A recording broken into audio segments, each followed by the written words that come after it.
Bonjour et bienvenue dans un nouvel épisode de Capsule, l'émission qui parle d'entrepreneuriat en Corse. Aujourd'hui, nous avons le plaisir de recevoir Lola Campello, multiple entrepreneuse déjà avant 25 ans. Et oui, c'est possible et c'est même très bien réalisé. Capsule est une série produite par la M3E et Podcastou et financée par la M3E et BPI France. Découvrons son parcours ensemble. Je suis Audrey Royer et c'est parti pour ce nouvel épisode. Donc je m'appelle Lola Campello, j'ai 22 ans et je suis à la tête de 2 entreprises. Peux-tu nous parler de ton parcours ? Alors, j'ai commencé par un bac ES. Ensuite, j'ai enchaîné sur un BTS NDRC, donc c'est de la force de vente. Et je suis partie à Corté pour faire une licence pro entrepreneuriat. Quand as-tu créé tes entreprises ? La première, c'était en 2019 et la seconde, c'était l'année dernière, en fin 2022. As-tu toujours voulu entreprendre de par ta famille qui est dans l'entrepreneuriat ? Ouais, effectivement, j'ai une famille d'entrepreneurs. Mes 2 parents ont leur micro-entreprise, donc ils sont tous les 2 indépendants. À côté, ils ont des travails, donc on n'est pas dans le même truc. C'est-à-dire que moi, j'ai 2 entreprises et je suis indépendante à fond. Eux, ils ont chacun leur entreprise et un truc à côté. Mais il y a toujours eu ce truc d'entreprendre et d'avoir quand même un truc très perso à côté. On va dire que, vu que toutes mes études, je les ai faites en alternance, j'ai su assez vite que je voulais pas trop travailler pour quelqu'un. Et du coup, ouais, je sais pas, ça m'a paru un peu comme une évidence de trouver un truc qui me plaisait et de le développer. Voilà, donc maintenant je peux faire un peu ce que je veux. J'ai de comptes à rendre à presque personne. Je compte pas l'URSSAF. Et voilà, donc non, ouais, c'est la liberté plus qu'autre chose, je pense. Comment vois-tu l'entrepreneuriat ? C'est arrivé sur une blague à la base, parce que la première entreprise, c'est parti d'une blague avec des potes qui m'ont dit pourquoi tu fais pas un jeu pour qu'on puisse jouer tous ensemble en soirée, etc. J'ai dit ok, on va le faire. Et puis j'ai fait le jeu, et puis je l'ai montré à des gens, et puis il y a des gens qui m'ont dit ok, mais moi je le veux aussi. Et puis de fil en aiguille, on en arrive à j'ai monté l'entreprise, et puis j'ai vendu des jeux. Donc voilà, c'est parti d'une blague à la base. Comment c'est d'entreprendre avant 20 ans ? La première entreprise, c'est une micro, donc c'est assez simple, que ce soit en termes de... Enfin, la structure est simple, tout l'administratif est relativement simple aussi, donc on va dire que non, c'est pas hyper dur. Là où c'est le plus compliqué, si je dois trouver un désavantage, entre guillemets, c'est qu'il faut trouver les bonnes personnes avec qui travailler. Donc moi, j'ai bossé avec un designer, j'ai bossé avec un imprimeur, j'ai bossé... là où j'ai eu de la chance, c'est du coup... J'ai mes parents qui sont indépendants et mon père m'a beaucoup aidée sur la première entreprise, sur la seconde aussi d'ailleurs, mais c'est lui qui faisait toutes les boîtes des jeux, ou qui les fait encore d'ailleurs. Donc c'est vrai que j'avais déjà un entourage prédéfini, on va dire, pour la première entreprise, et puis après j'ai juste travaillé avec des gens qui correspondaient à moi, l'image que je voulais donner de l'entreprise. As-tu rencontré des difficultés ? En fait, y a beaucoup de mes amis qui m'ont dit tu devrais lancer l'entreprise, vraiment faire un truc, mais c'est des amis. Donc on prend tout un peu à demi-mot, on prend avec beaucoup de recul parce que ils sont gentils, ils veulent nous faire plaisir, mais on sait pas vraiment si ça pourrait marcher ou pas. Et j'ai rencontré un autre entrepreneur qui avait déjà eu pas mal d'expérience dans pas mal de boîtes. Donc une fois que j'ai eu son avis à lui, qui m'a dit mais qu'est-ce que t'attends ? Genre, lance. Vas-y, c'est le moment, c'est là, c'est maintenant. Qu'est-ce que t'attends ? Ok, qu'est-ce que j'attends ? J'y vais, et puis voilà. Et puis, le fait d'avoir l'avis de quelqu'un d'extérieur, qui soit pas un ami, qui soit pas juste là pour me faire plaisir, ça encourage. Est-ce que ton âge a été une barrière personnelle ? Moi, j'avoue que c'est jamais une question que je me suis posée. Je me suis jamais dit, je suis trop jeune, je vais pas le faire. Je me suis dit, waouh, c'est grand. Mais pas en mode je suis trop petite, juste en mode wow, c'est grand. Genre j'ai pas ce truc de me dire de toute façon il y a pas d'âge ni pour entreprendre ni pour rien d'autre, j'ai envie de dire, dans le côté professionnel. Enfin, il y a des gens qui développent des compétences très jeunes, d'autres plus tard. Et puis, au moment où elle est là et on a envie de l'exploiter, faut le faire. Faut pas attendre de se dire, non, là, j'ai pas l'âge correct, on va me refouler, on va faire ci, on va faire ça. Non, et puis si les gens, ils vous refoulent, c'est que c'était pas les bonnes personnes avec qui il fallait travailler, et puis c'est tout. Non, je me suis plutôt dit, bon, on y va. On verra. Comme je dis, à la base, c'est une blague, hein, donc j'ai pas trop cherché à comprendre, j'y suis allée, et puis j'ai quand même fait les choses bien, c'est-à-dire que je me suis bien entourée, j'ai fait en sorte que tout soit carré, que tout soit le plus propre possible, mais j'avais pas de pression, j'avais pas le truc de me dire je vais pas y arriver, parce que si j'y arrive pas, c'est pas grave. J'ai pas grand chose à perdre, on va dire. J'habite chez mes parents, j'ai un toit au-dessus de la tête, je peux manger tous les jours. J'ai mon alternance à côté, j'ai un salaire qui tombe tous les mois. Je suis pas perdue. J'ai encore mes études. C'est pas comme si je me lançais à corps perdu dans un truc sans aucun filet de secours, quoi. Je veux dire, là, j'ai une situation à côté. Enfin, une situation. J'ai de quoi vivre, donc tout va bien, quoi. J'ai pas l'impression d'avoir rencontré de freins, en tout cas pas sur la première. Après, y a toujours ce truc où les gens... Mais après, ça, je pense que ça va avec le thème de l'entreprise. C'est-à-dire que j'ai fait des jeux à boire. Donc on me voit, moi, jeune, étudiante, qui vend des jeux d'alcool, on me prend pas au sérieux. Mais comme je pense qu'on prendrait pas au sérieux n'importe quel jeune dans ce domaine-là. C'est le domaine des soirées, c'est différent. C'est pas comme si j'arrivais avec un truc... on va dire très dans les normes, quoi. Je veux dire, c'est quand même un contexte particulier. Donc, on me prend pas toujours au sérieux, mais après, quand j'arrive et que je présente tout ce que j'ai fait et que je montre là où j'en suis, tout ce que j'ai réussi à faire jusqu'au moment où j'en parle, on me dit, ah ouais, ok, quand même. Ok. Bon, là, on te prend au sérieux. Mais c'est vrai qu'il faut justifier. Mais je pense que le contexte de l'entreprise fait que j'ai dû justifier, mais... Sur le coup, je pense pas que ce soit uniquement l'âge à ce moment-là, même si je pense que n'importe qui plus âgé aurait peut-être pas eu autant de regards en mode ok, alcoolique. mais non, après, c'est un tout, je pense. En tout cas, pour la première, c'est un tout. Raconte-nous l'histoire de ta deuxième entreprise. Ouais, j'ai commencé pendant mes études. Mes études, elles se sont finies en août 2022. Et j'ai commencé à travailler sur le projet en mai 2022. Donc, le temps de réfléchir à tout le projet, j'étais déjà quand même encore dans mes études. Donc, il fallait que je gère la première entreprise, que je gère le projet de la seconde, les études, l'alternance et ma vie sociale, parce que quand même un minimum. mais ouais, donc ça s'est fait en parallèle de tout ça. Donc pareil, pas simple en termes de planning, mais non, j'ai eu le temps d'y penser, mais au milieu de plein d'autres choses. Comment j'ai fait ? J'ai survécu. Non, en fait, j'ai juste tout cumulé. J'ai fait en fonction de ce que je pouvais, au moment où je le pouvais. C'est-à-dire que les études dans lesquelles j'étais à ce moment-là me plaisaient pas particulièrement. Donc, j'ai pas trop forcé à ce niveau-là. J'ai dit ce que j'avais à dire aux profs qui avaient besoin d'entendre ce que j'avais à dire. Et puis voilà. Et après, ils savaient que j'avais des projets à côté. Ça reste une licence pro-entrepreneuriat. Je pense que si la priorité, c'est pas l'entrepreneuriat à ce moment-là, la licence perd tout son sens. Donc je leur explique que j'ai des projets à côté et puis ils en tiennent compte. Et puis plutôt que travailler sur des études de cas qu'ils ont trouvées sur une autre entreprise, je travaille sur la mienne. Et puis au final, ça fait avancer et l'une et l'autre. Et puis voilà, après, j'ai essayé de tout concilier de manière à pouvoir tout faire en même temps sans me ruiner la santé, quoi. D'où vient l'idée du projet ? Ça part d'une blague. Ma vie est une blague, en fait. Non, c'était une blague avec mon père qui m'a identifiée sur un post Facebook avec écrit « Vente de fonds de commerce ». Donc, je l'ai appelé dans la seconde et je lui ai dit « Mais papa, pourquoi faire ?» Il m'a dit « on sait jamais ». Je dis « Bon, ok. » Du coup, pour aller au bout de la blague, j'ai appelé le mec et puis j'ai rencontré le mec. Puis j'ai vu le local. Puis j'ai repris le local. Donc, il a fallu trouver quelque chose à faire là-dedans. Et puis voilà, puis c'est venu comme ça. Il n'y a pas eu de truc où je me suis dit toute ma vie il faut absolument que je fasse ça. C'est tombé à l'instant T, j'ai eu l'opportunité, je l'ai prise, c'est tout. Est-ce que tu as rencontré des difficultés sur la construction du projet avec le propriétaire ou les banques, par exemple ? Le proprio, pas vraiment. Je l'ai rencontré plus tard, parce que j'ai repris le fonds de commerce à l'ancien locataire, du coup. Je l'ai rencontré un peu plus tard.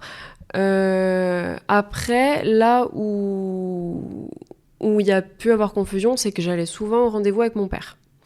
Parce que c'est lui qui allait faire tous les travaux avec moi et que c'était plus pratique qu'il soit là, que c'est mieux sur des grosses questions comme ça, quand ça implique un gros budget, sachant qu'ils allaient derrière moi pour m'aider sur tout ça, c'était mieux qu'on soit deux, que je prenne pas les décisions toute seule non plus. Donc c'est vrai qu'au début il y a eu confusion et on serrait la main de mon père avant de serrer la mienne, mais à partir du moment où il a compris que c'était moi qui allais reprendre et que la société était à mon nom et seulement à mon nom, que mon père était là plus en soutien et en aide qu'en tant qu'associé, parce qu'il n'est pas associé, là il y a eu considération et oui, il n'y a pas eu de souci avec le proprio. Avec les banques, pas spécialement non plus. Oui, on m'a dit, une banque m'a refoulé parce que j'avais pas assez d'expérience. Bon, pourquoi pas. Et après, finalement, ça a été assez rapide. Il y a eu des banques avec qui il y a eu d'autres soucis aussi, mais rien à voir avec mon âge ou autre. Là où j'ai eu peut-être...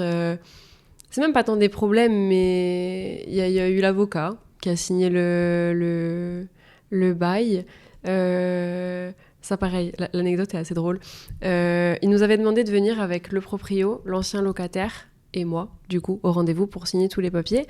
Et je me retrouve à ce rendez-vous, donc on est tous les trois dans la salle d'attente et on attend le notaire. Et il arrive, il me regarde, il me dit bonjour, mademoiselle, et il regarde le proprio et lui dit bonjour, le papa, je suppose. J'ai dit excusez-moi, je peux pas me présenter à un rendez-vous sans mon père, du coup, parce que je ne l'avais jamais rencontré. C'est pas comme si je l'avais jamais rencontré et direct, il est parti du principe que je pouvais pas venir seule à un rendez-vous. Enfin, en fait, j'ai vu dans le regard et dans la manière de dire les choses que j'étais pas assez pour, en tant que jeune et en tant que femme, sûrement, que je sais pas. Je pense que la réflexion aurait été différente si ça avait été un mec. Mais ouais, je l'ai mal pris. Mais je l'ai recadré plus tard pendant le rendez-vous. Donc, je l'ai recadré. Je lui ai expliqué ce que j'avais fait jusqu'à maintenant et il a vite compris que oui, ça tenait la route. Donc, ça va. Non, après, j'ai pas eu de gros problèmes à ce niveau-là. Mais j'ai toujours été bien entourée.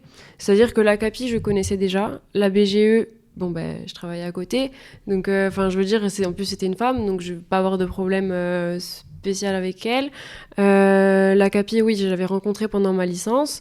En fait, il n'y avait que des gens avec des connexions à droite à gauche. Donc, au final, vu que le monde est petit, tout le monde se connaît, j'ai pas eu spécialement de problème. À part, oui, au début, où on pense plus que c'est mon père ou que je suis pas seule, ou mais c'est vraiment que vous qui avez fait ça non. Après, les clients, c'est plutôt l'inverse. C'est pas en mode ah, vous êtes seul, style déçu, en mode on s'y attend pas d'un point de vue négatif. Les clients, c'est plutôt ah, mais vous avez fait ça seul, putain, c'est bien. Mais vous avez quel âge, c'est pas indiscret, parce que vous avez l'air jeune. Donc, ils sont plus en mode ok, cool. Et c'est bien qu'il y ait des jeunes qui se lancent, plutôt que ah ouais, voilà, ça va trop. Est-ce que tu as ressenti la solitude de l'entrepreneur ? Au début, pas trop. Sur la première, non, j'étais très entourée quand même, de par ma famille, de par mes amis. J'ai toujours eu un très très bon entourage, donc pas spécialement. Après, j'ai monté la seconde, et c'est vrai que là, c'est un autre niveau. C'est complètement autre chose. Et même si j'ai pas mal d'amis qui entreprennent, qui sont un peu dans ces trucs-là, c'est compliqué parce que là, pour le coup, effectivement, je suis seule, je gère tout seul. Là, généralement, eux, ils ont des associés ou ils ont quand même des gens autour d'eux. Moi, j'ai mes parents, certes, mais bon, après, je veux pas les impliquer plus que nécessaire. Je veux dire, ils ont déjà fait beaucoup. J'ai pas envie de leur en demander trop. Même si je sais que c'est là, s'ils voient ces images, ils vont me dire non mais Lola, t'as craqué ou quoi? On est là pour ça. mais ouais, après le fait d'être seule, c'est même compliqué, ne serait-ce que pour réfléchir. Moi, j'adore brainstormer, c'est trop bien. Mais brainstormer à un seul cerveau, c'est vraiment pas pratique. Et du coup, j'ai plein d'idées, ça fuse et c'est tout le temps comme ça, ne serait-ce que pour les jeux, déjà, ça fusait dans tous les sens. Là, pareil, là, c'est encore pire. Là, j'ai un bar. un bar à céréales, certes, mais j'ai un bar quand même. Et je peux faire beaucoup de choses. Et j'ai plein d'idées dans tous les sens, mais il faut canaliser, il faut que je trouve des gens pour me dire, ok, là, Lola, tu vas trop loin. Ou là, vas-y à fond. Et du coup, ouais, j'appelle, quand j'ai besoin, j'appelle des amis, je leur dis, écoutez, là, on fait une réunion. On travaille pas ensemble, mais on fait une réunion quand même. Et vous allez me dire ce que vous pensez de ça, ça, ça. Et puis après, ils m'aident aussi. C'est-à-dire que pour les soirées, j'en ai toujours plein qui se proposent en me disant, mais si t'as besoin, on t'aide, il n'y a pas de souci. Là, j'ai des soirées à thème à venir. Pareil, pour la com, ils sont là. Pour plein de trucs, ils sont là. Enfin, je veux dire, je suis jamais vraiment seule. C'est juste que, quand il faut vraiment se mettre dans le dur, je suis seule. Donc, ouais. Vraiment dans le dur, on sent un peu la solitude. Mais après, en dehors de ça, on lève un peu la tête et on se dit, ok, non, il y a du monde quand même. C'est une fierté pour toi, ton entourage ? Ouais. J'aurais rien fait sans les gens que j'ai autour de moi. Après, oui, je suis fière de ce que j'ai fait. Je vais pas dire le contraire, mais je suis pas sûre que j'en aurais fait autant si j'avais pas eu tous ces gens-là. Déjà, mon père, il aurait pas commenté un post Facebook, j'en serais pas là. Mais non, c'est vrai que ouais, non, sans tout ça, j'aurais peut-être pas fait autant. Après, je pense que la direction aurait été la même quand même, c'est-à-dire que je me serais sûrement dirigée vers quelque chose que je peux faire seule, mais peut-être pas d'aussi grande ampleur de suite. Parle-nous de tes réussites. Là où c'est vraiment, je pense, là où je suis vraiment contente de ce que j'ai fait, c'est quand je vois les gens qui arrivent, qui se connaissent pas, et qui finissent par jouer ensemble. Ça, je trouve ça trop cool. Je sais pas, j'aime bien voir les gens arriver et se dire, ok, là c'est cosy, là c'est bien. Là, on est entre nous, on est entre potes, même si c'est des gens qu'on connaît pas, on est que dans une safe zone, tu vois. Et quand je vois ça, et que je vois les gens aller être de plus en plus à l'aise, d'aller vers les autres, enfin, c'est le but. C'était le but de la première et c'est le but de la seconde entreprise. Sur la première, le but, c'est de faire un plateau où les gens, il n'y a pas besoin d'écran, il n'y a pas besoin de... Parce que les jeux à boire, maintenant, c'est tout sur les téléphones, c'est les picolos, les trucs, les machins. Il y en a marre. Les écrans, même quand on est en soirée et on se regarde par écran interposé, c'est horrible. Donc là, le but, c'était vraiment d'avoir un support physique sur lequel on peut se poser et se dire, ok, là, on est ensemble et on passe un moment ensemble. Et c'est trop bien. Achetez-le.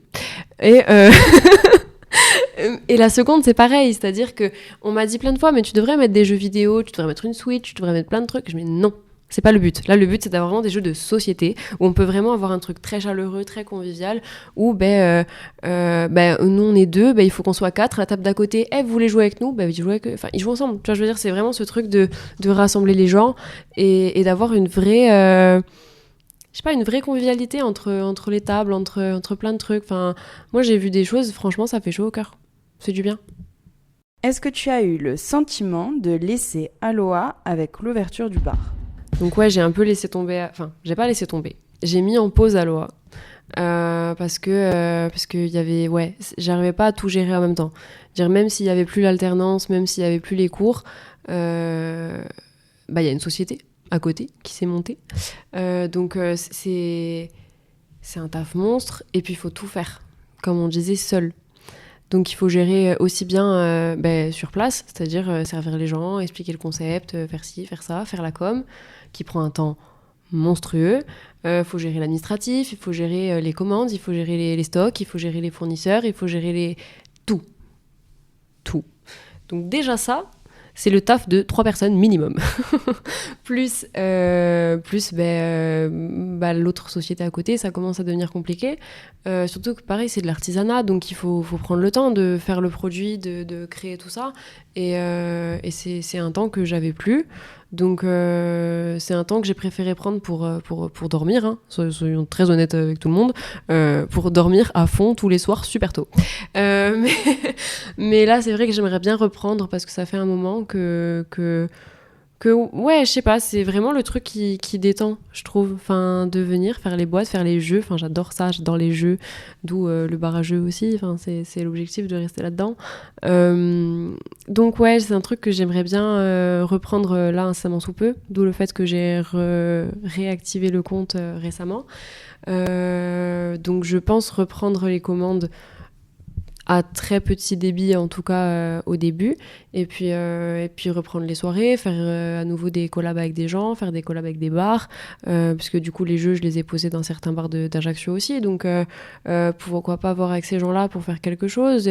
Après les jeux sont dispo aussi chez moi, donc pourquoi pas faire un partenariat entre moi et moi-même, ça peut être pas mal, parce que finalement il y a des gens d'Aloha qui m'ont retrouvé au Rosalie et qui savaient pas forcément, qui savaient justement que, je sais même pas comment ils ont su d'ailleurs, que Aloha c'était aussi le Rosalie, et que du coup par l'intermédiaire de l'un ils sont arrivés à l'autre, et voilà, donc j'ai envie de lier les deux projets, mais je sais pas encore comment je vais m'organiser.